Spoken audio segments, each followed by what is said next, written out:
Good morning, everybody, and those of you that have made it onto the webinar so far, thank you for joining us. And you are joining us today for the next in our employability masterclass series, which is looking at how to be more resilient at work or in your academic studies at school, college, or university.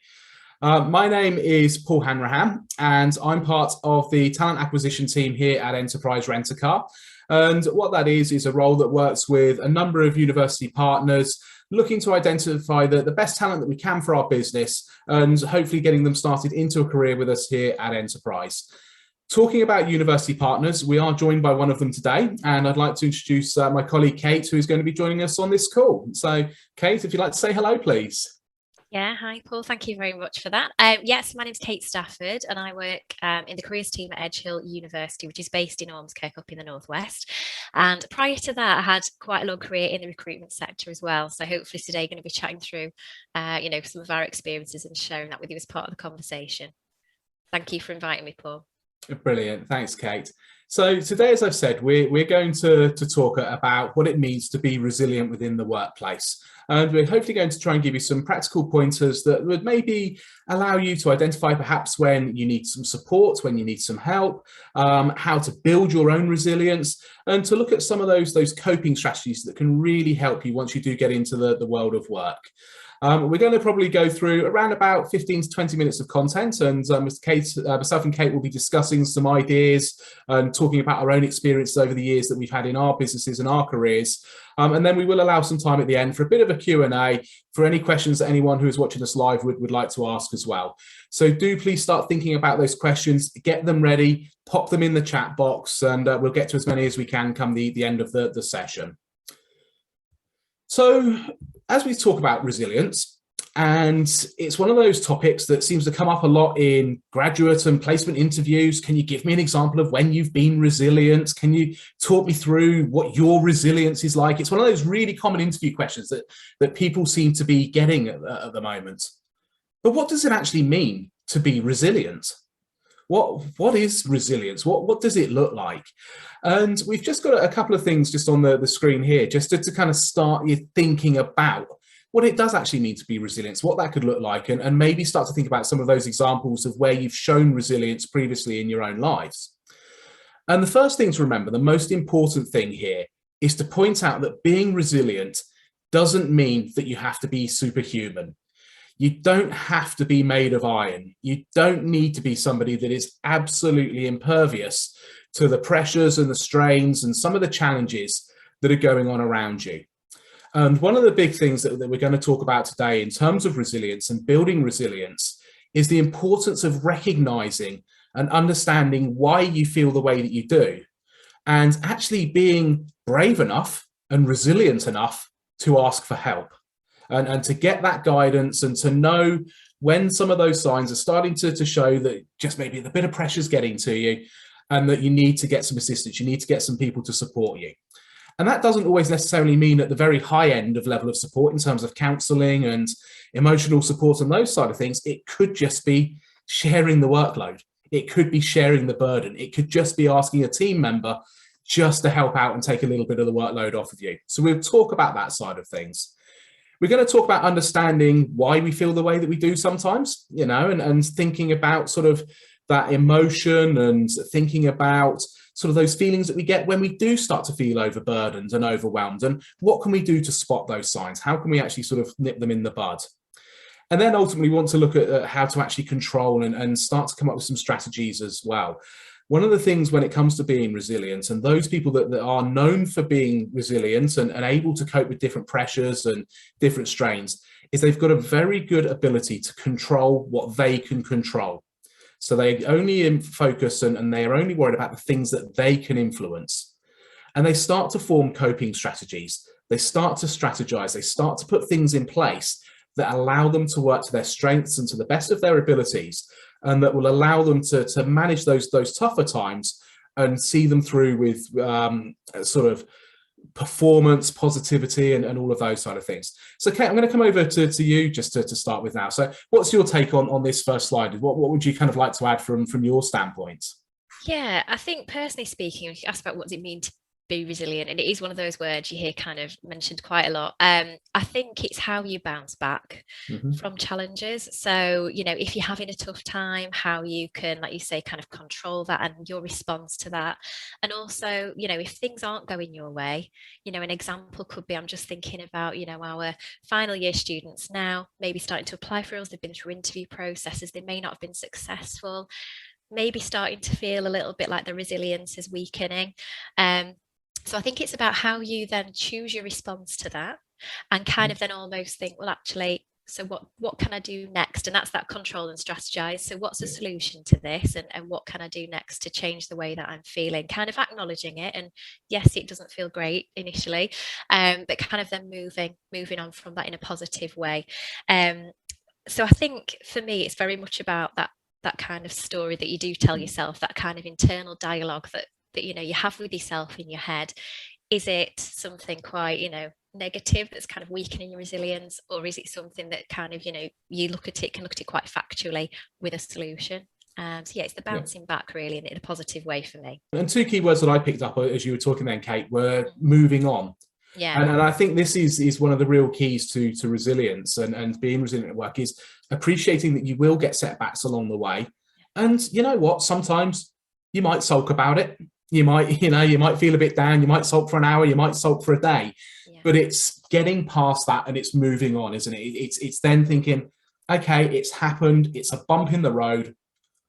Yeah. Let's see how I can move on. Let's see how I can do it differently sort of going forward. So I think that's a really critical piece that you've touched on already there. Yeah. So great. Excellent. So we're talking about sort of what it means to be resilient, but how do you know if you're resilient?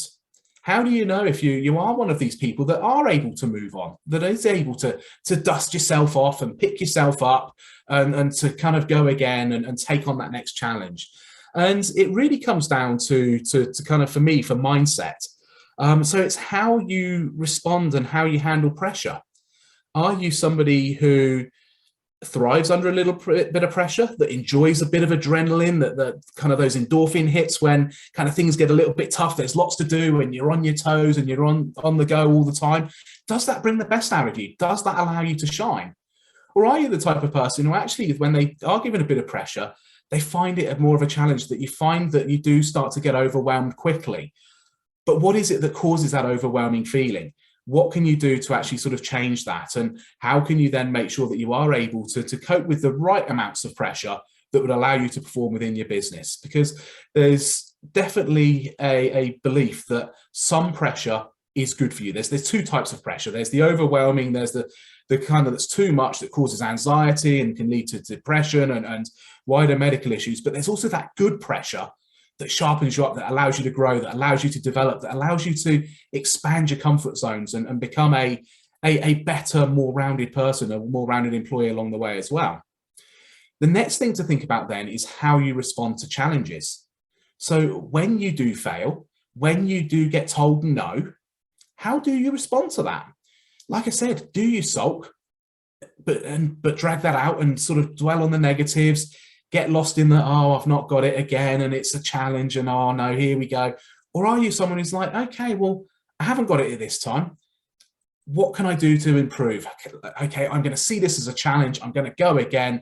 I'm going to make sure that next time I absolutely nail that interview. I get it absolutely spot on. And then the last thing, it's that mindset piece, and it's positivity, and it's thinking about all the positives, thinking about all of the things that are coming out of a situation that could potentially allow you to grow and to improve and to develop. And I'm certainly going to come to you on this piece, Kate, because we spoke offline before the call started about that importance around positivity and how you have that mindset and that outlook when you have got pressure and challenges. So do you want to take us through your thoughts on this? Yeah, and I was just thinking actually as well, thinking about people who are coming to their final year of the degree as well. So those students have had COVID, probably right the way through, the last 3 years, unfortunately. So I think, when you're kind of thinking about how do I know if I'm resilient, I suppose take a look at the last few years, think about some of those really difficult times where, you've been distant, you've not had the university experience you may have wanted, you may not have been able to get any work experience. So now you're kind of feeling, oh my gosh, I'm going to struggle at an interview because I may not have had the experience that I would have liked to have had. So I think, as a starting point, and that applies to everyone, not just students, to all of us, think about, some of those really challenging times that you've had. Were you at some point thinking, I'm just going to give this up, what's the point? How did you respond to that? And I think just a useful thing potentially to be aware of is to kind of, I suppose, write that down and kind of get it out there, because you have an internal dialogue, but sometimes you can't see the wood for the trees, and you don't realize how resilient you are or how well you've dealt with challenges until you kind of, I suppose, take a bit more of an objective look, at, the kind of past 2-3 years. So just kind of get that out there, really reflect on that. And I think when you go through those processes and people are asking you about resilience, they may not be using the word resilient as well. So, you might be asking, what's the most challenging situation that you faced? And actually, we're measuring resilience, we're measuring tenacity, how you deal with difficult people, times, poor performance, if things aren't going well for you. So I think that's something I would kind of share, just to say, you are probably more resilient than you realize. Think about those experiences, get them out there, reflect on them, and think about, your positive response. Where did it take you? And kind of use that for anyone, student or otherwise, or professional. Yeah, I think that's brilliant, Kate. And again, picking up on a couple of things you said there, it's starting to think about resilience as a skill, and something, and if it is a skill, that it can be developed and that it can be learned and it can be improved and taken further. And you've used a couple of different words there. So you spoke about perseverance, and you spoke about sort of adversity and those side of things, tenacity. And they're all the same thing, aren't they? They're all handling a challenge and just having that ability to compartmentalize kind of what's gone on and face that next challenge head on, and kind of to go again, and use those skills and those tools that you've developed to enable you to stay positive and to cope with that challenge or that bit of pressure. So excellent. Yeah. And in all areas of life as well, isn't it? It's absolutely. Not just work, it's in everything that we do, That's it. Yeah, you develop your resilience in your work, in your studies, in your personal life, all sorts of different things along the way. So yeah, absolutely. Superb.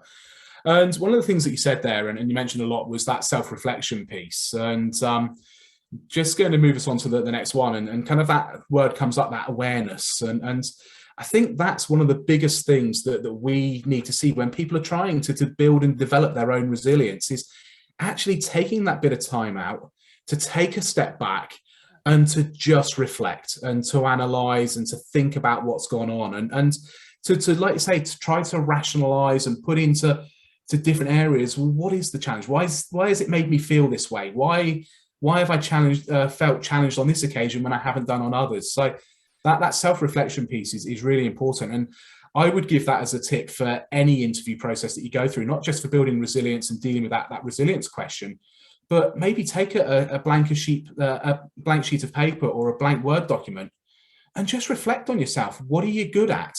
When are you at your best? What makes you happy? What sort of environment? What sort of culture? What sort of roles do you tend to do well? When do you thrive?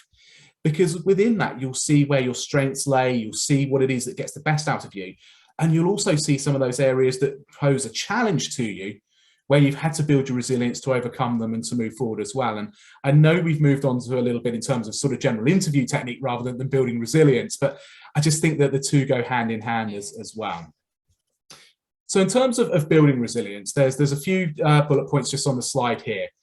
We've touched on that self-awareness piece, that reflective piece. And, resilience really does link a lot to emotional intelligence and being very highly self-aware, and knowing when you need to get help, knowing when you need to ask for support and ask for someone's guidance along the way.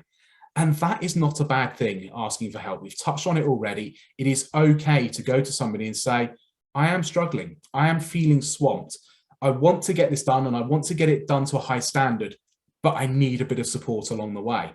And that's a very important thing. And we'll come on to some of that help that's available in a moment, because knowing that you need help, but knowing where to find that help, sometimes are two very, very different things. The next thing then to really consider is, as you're working through those more challenging tasks, is to try to break them down. Set yourself some goals, set yourself some objectives, set yourself rewards and breaks for achieving and hitting some of those targets that you do. Because once you start to break them down into smaller chunks, smaller tasks, and you set a goal around completing them, again, it unfuzzies the brain. commit it to paper. You realize, you think in your mind you've got 12, 15, 20 things to do, but when you actually put it to paper, it's only 5 or 6. And then when you actually start to break them down, think, well, actually, I can get 2 of those done in the next hour. And then I'm going to reward myself. I'm going to go and get a cup of tea, or I'm going to take a 5-minute break and listen to some music. And then I'm going to get that next big one done. But set yourself some goals, set yourself some objectives. Now, one of the other things that's sort of really important with this is the best way to build resilience is to keep throwing yourself into new experiences. So try to expand your comfort zone. All of us have a little bubble around us, and it's different sizes for different people, and it depends on their personality and their experiences and everything else that they've had along the way. But when you've got that bubble around you, if you take a step outside of it, it feels uncomfortable at first. It feels alien. You don't like it. You want to step back into your bubble and kind of have everything how it was and it was all okay. But if you stay out of that bubble and you get used to the new surroundings that you're in and the new things that you're doing, you find that your bubble grows. It gets bigger around you. You've then got that new comfort zone. And again, you step it out and the bubble gets bigger again.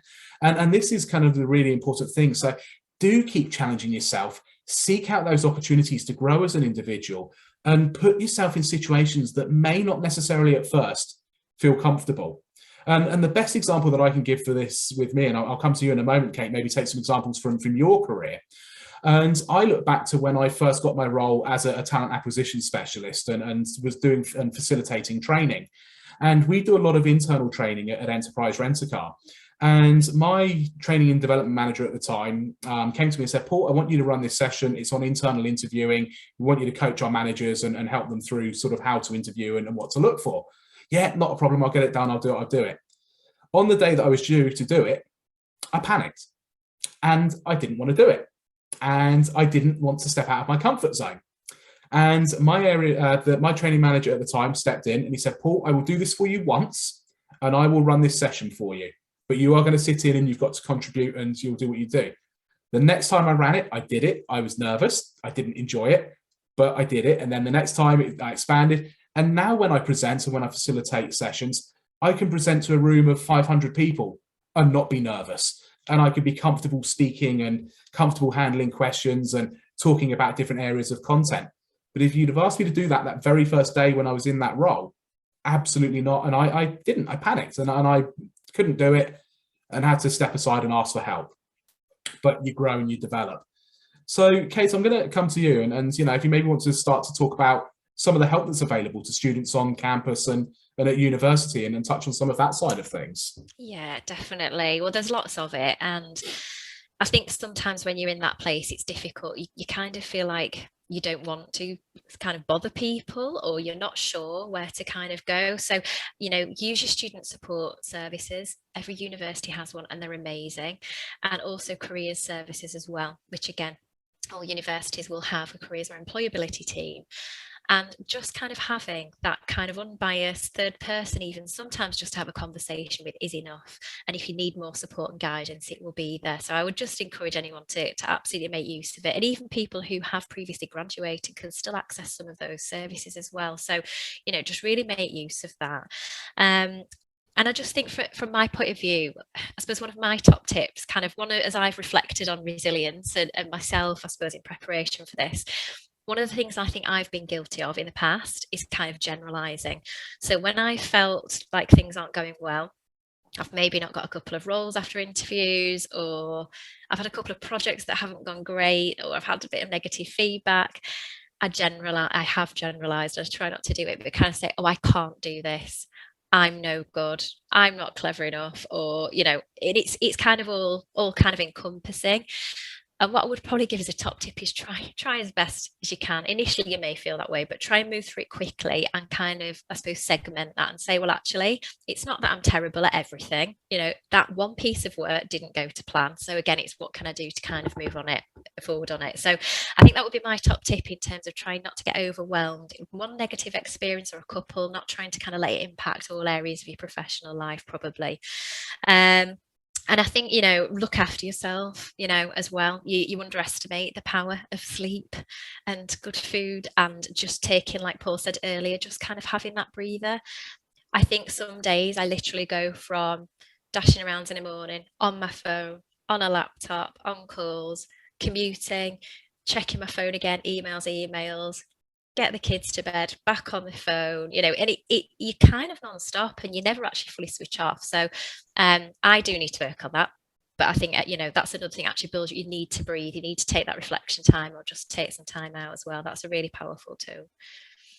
Fantastic. Thanks, Kate. And just one last thing to touch on just on this slide before we move on and around that sort of help piece is we've spoken a lot about getting help on campus and at university there. And I just wanted to talk you through some of the things that we do at Enterprise to support our employees. And we have mental health first aiders, we have wellbeing committees, we have all sorts of different things that people can get involved in to really discuss any challenges that they're having along the way. Plus, we have a lot of support from a mentor standpoint. Every new hire is assigned a mentor. We have different programs for people to get involved in. And everyone in the business has been through the role that you're in as a graduate or as a placement management trainee. They know what that role is about. They know the challenges that you're facing. So they've been through it and they can help you overcome some of those challenges. They can give guidance and pointers. So we encourage people to ask questions. We encourage people to get involved and to use a bit of initiative and to try things and expand their comfort zones.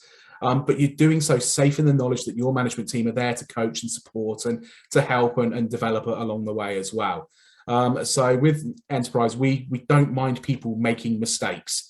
It's okay to try something. As long as the mistake is made with honest intent, there's very little that cannot be fixed with it. So don't be afraid to try things, learn from them, and that's how you grow, that's how you develop. Last one then that sort of I really wanted to look at is resilience within the workplace. So coming back to the main kind of header of the session that we're looking at today. So how do you build that resilience in the workplace? What do you do to make sure that you're able to be the best version of yourself when you're at work? And the first thing you need to do is to build strong connections with other people. So from day one, possibly even before day one. So if you've got your graduate or your placement job lined up, are you a part of any new hire networks that the organisation have got set up? Are you engaging with some of their content, their material? Are you attending the different events that they're doing? Have they got an International Women's Day celebration coming up on the 8th of March? Or, are they doing Keep Warm events for people that have got job offers made? But start to build those relationships, start to connect with others. And this is something that should never change throughout your workplace. It's important to have people around you that are going to be able to support and to help you and provide that bit of guidance when you need it. So build those formal and informal networks is the first thing that I would say. Secondly, seek out new challenges. We've touched on it as we go through already, but look to build your comfort zone, expand your comfort zone. Look to step out of that little bubble. Take on things that potentially at first are going to scare you, but when you then get into them and you have success with them, that they become less of a challenge, they become less daunting, and you move on to that next challenge from there. And then the last thing, and Kate has touched on this as we've gone through, is really kind of looking at feedback and reflecting on it. And all feedback, whether it is positive or negative, is given with a positive intent. It is designed to improve you. It is designed to develop you. So even if it is constructive feedback, it isn't just slamming you and trying to beat you down and telling you that you're not good enough. It should be designed to say, this is what you need to do to get better. This is how you need to improve. Here are some ideas. Here's some guidance. Here's where you can get some additional support along the way. And as you're going through with all of this, do take time to reflect. Do take time to learn from the experiences that you've been through. Kate, is there anything that you'd like to add to this piece just before we open it up to the floor for any questions? It's just a final point really is, we all probably have a really good work ethic and want to do a great job and be wonderful at everything all the time, but it's not possible. So I think, obviously work hard, aim for the best, absolutely, but don't strive for perfection all the time in everything because it's just not realistic. What will then happen is you'll kind of feel disappointed when you've not achieved it and it'll affect your resilience. So I think, when people talk about setting realistic goals and stuff in the workplace, it's really important because you've got to do that for yourself as well. Don't go in and think, oh, I'm going to be top salesperson in the region within my first few months. It may happen, but the likelihood it won't. So I think it's just about being realistic with yourself around what you can do, and what's achievable. So you're not disappointing yourself really, and you're kind of keeping yourself in a positive outlook internally. Remembering that it's okay to be new. Yeah. And to not know everything, Absolutely. and to have to learn and to and make mistakes along the way. Absolutely. Mistakes are the best things to make because you learn the most from them, definitely. Yeah, as long as they're not too huge. Excellent. Excuse me. So that's everything from sort of the slide content that I wanted to cover this morning. On the slide now are some of our social media channels. If you'd like to connect with Enterprise and the opportunities that we've got, do please take a look at these. Do please engage with some of the material that we've got out there. There's a lot going on in the business, both nationally and internationally. So do please sort of see what we're up to from there. But what I'm going to do now is I'm going to open up the last 5 minutes just to some questions and answers, and really sort of give people on the call chance to sort of have their say. So do we have any questions in the chat or in the Q&A at the moment? Okay, we've had one come in. So we've had a question come through. So to Paul and Kate, what is your biggest failure in work or business, and how did you overcome this? Ooh. So we've talked a lot about it's okay to make mistakes. We've talked a lot about it's okay to fail as long as we bounce back from them. So what is the biggest mistake or the biggest challenge that we've had to overcome in our careers? I don't know. I've probably got something much bigger than this. I'm sure I'll think of it afterward. There must be something. I suppose one that kind of springs to mind, again, because you're always striving to do a great, perfect job and you work really hard.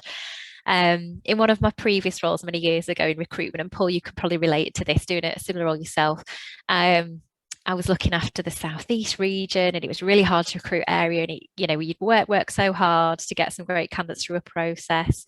And I remember I'd travelled, I think, hours and hours to get down there for an assessment day, and we were expecting something like 10 candidates to be there. We'd got tons of managers there, spent a bit of money, and one person turned up. And I had to kind of decide what to do on the day, face all the kind of challenging questions from all of the regional managers and kind of explain what may have happened and kind of then deal with that, take it away, look again at what we do differently. Is there anything we could have done? But I think from that, I think what kind of helped me move on from that was, had I done everything I absolutely could? Yes. Could I have done anything differently? I don't think so. So, I felt kind of assured there was nothing else that could have been done on that occasion. But yeah, it felt awful. I felt really deflated, felt really rubbish. So that's one that just popped to mind, although I'm sure there's something much worse. The one kind of similar, the one that popped to my mind, and it may not be the biggest, but it was the first thing that jumped into mind, is I remember once I did a session at a university and I was doing a workshop, a presentation similar to this, and it just didn't go well. I wasn't on it. It wasn't great. It didn't flow. I didn't hit the point and the target in terms of what the workshop was all about. And just didn't get particularly good feedback from the students and from the person that had invited me in to speak. So it would have been very easy to have, gone one of two ways. I could have sulked and thought, oh, wow, I've just, it's not done well. It was horrible. Didn't enjoy it. I won't do that again. Or I could have gone down the route of being sort of overly aggressive with, oh, well, it's them that's wrong. It's not me. It's, it wasn't anything I did. I know I was on it. But instead, what I actually did, I didn't do either of those. I reflected and I tried to work out in my mind as to why it didn't go to plan and why it didn't go well. And I realized that what it was is I hadn't prepared properly for it. I hadn't done the groundwork. I hadn't put the legwork into it. And as such, I didn't know the material as well as I should have known it, and just wasn't as slick as I should have been. And that really hit home. And it's actually, don't sulk about it. If you're going to blame anyone, blame yourself. But so what you've got to do is learn from this. And when you go and do one of these workshops in the future, you need to make sure you know everything. And so then when I was starting to write new workshops, I would actually go into my training room and I would have it up on the big projector and I would walk around presenting to an empty room, knowing my material and pausing for questions, even throwing jokes in so that the audience, the fictitious audience would laugh. And that really helps me sort of overcome sort of those challenges that I had in terms of not doing a good job with the workshop. But it's that reflection piece for me is always so important. Yeah, definitely. Brilliant. So we've got a couple more questions. So what is your top tip to de-stress or to wind down after a hectic day? Now, I think everybody's different with this, because I think what relaxes certain people is different for others. Yeah. Me personally, if I could ever get this, and I try to, it's complete silence, away from anyone. And actually, I would tend to go on a device, but try not to go on a device, like completely switch off if possible, or just have something really calming. a book, something non-digital, because we spend so much time staring at screens. And I think in many ways that is quite draining. So for me, that would be my advice. Just try and get some you time to be really just with you, even if it's just 10 minutes. It doesn't have to be a long time to try and do that. And I will try and take my own advice on that as well. Yeah. I've learned over the years with myself that it is fresh air. And it's exercise. And I, growing up, have played a lot of sport. I've played a lot of football, a lot of cricket, that sort of thing. I've always been quite an outdoorsy person. But I'm now of an age that I don't get to play as often as I can do or as often as I could do. So, it's become more of a challenge to get that exercise. And I've really realised, certainly over the last 2 years through the pandemic, just how important that bit of green space, that bit of fresh air was. And so I made sure, sort of when we were under the very first lockdown, that I took the government guidance of getting an hour's worth of walking and fresh air a day. And I made sure that religiously I was out walking for at least an hour every day, just to get myself outside and to get that fresh air and to make myself feel better about the things that were going on in the world at that time. So you're right, everybody is different. If I'm out, if I'm exercising, if I'm getting fresh air, that works. Sometimes it is just vegging out in front of the telly, switching my brain off, switching everything else off, and just staring numbly at something silly. Yeah. But it's different for everyone. So, yeah, definitely. Yeah, great. And then the last one, and this I'm going to come to you to start with on this, Kate, because I think you probably see different industries, different roles. But it's if I'm in a role and I'm in a job and I'm struggling in it, how long should I persevere with that job? At what point should I turn around and think enough's enough, or what point should I ask for help? Yeah. What does the timeframes look like? This is really difficult. I don't think you could put a time frame on it. Again, if you're in a job you're struggling with it, you stick with it. That's a brilliant example of resilience, because that's really tough to go into work every day if you're finding it really tough. But I suppose it's kind of like, in what way you're struggling. So so it depends. I suppose if it's something around your performance in the role and you need some guidance, that would be, your line manager. Have you got a plan in place? That may be something like a 6-month plan, I would think, is something that's realistic and makes sure you've got support. If you're personally struggling, as in, you're performing absolutely fine, but you're just not passionate and you're just not kind of feeling it, and you're thinking, is it for me? I would kind of say, take time out to, I suppose, kind of, again, that reflection and step back. If you're in a university, speak to your careers team, who can kind of do this kind of career planning and career reflection for you, and kind of look at actually what are your strengths, what do you enjoy doing, what are your passions, what are your values, what environment are you comfortable working in, and actually taking that step back and just looking at that as a bigger picture, because actually, is it just the fit in some way that's not quite there? So it very much depends on struggling. But I would say, performance-wise, it's a line manager kind of supporting with a plan for probably about 6 months, and then a reflection as to where you are. But if it's something personal, get that support. If you can get careers guidance, obviously within a university setting, please do that, and we can talk to you about, what's kind of a good fit for you, and we'll get you re-energized. Yeah, and that's really important. And it's interesting kind of hearing you kind of think about those different scenarios. And I guess one of the challenges is you've got to find that happy medium, haven't you? It's like everybody has a bad day. Every job has an element to it, a part of the role that just isn't fun, or, that nobody enjoys doing. And that's fine when that's just one day, or it's a couple of days here and there. It's a busy period. It might last a week. It might last a month, but you will get past it. But it's when that becomes sort of continual, isn't it? And it's kind of going from there. And that's when the sort of the real challenges become sort of, and you don't want it to get to the stage that it starts to affect people's personal lives and their mental health and their well-being. But also you don't want it to get to the stage that at the first sign of difficulty, someone flakes out and decides to, I'm off after day one of a difficult day. It's finding that balance. And I think the key to this, we've touched on it throughout, is who are those support people? Who are those people that you've got around you that can offer that piece of guidance, that can, listen to you very openly and give honest feedback, and say, well, actually, what, that is the world of work. Get used to it. You're going to have a hard day. Or actually, what, that's a bit too much. You possibly need to get some help and some support here. So it's really important to look at those different side of things. So fantastic. Well, I'm going to stop it there because I'm conscious we're a couple of minutes over.